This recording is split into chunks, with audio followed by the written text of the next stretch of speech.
sa QCs.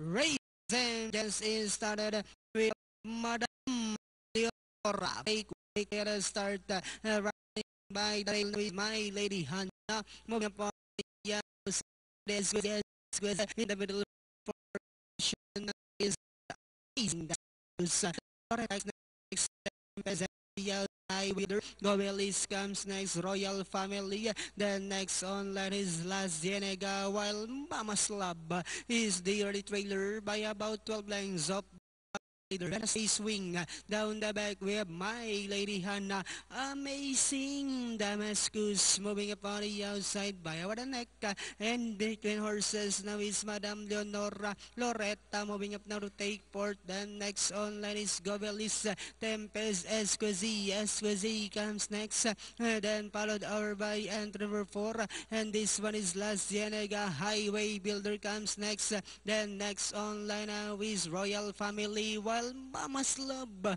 is still racing in 11th, and Diana entering the home stretch. We have Amazing Damascus, this time by about 4 lengths. Madam Leonora in second, and as they swing for home, we have Amazing Damascus by about 8 lengths.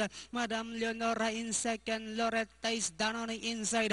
Last 100 meters, we have Amazing Damascus, the curtain closer. And finally, Amazing Damascus, Madam Leonora, Loretta, La Cienega, Highway Builder, and Tempest.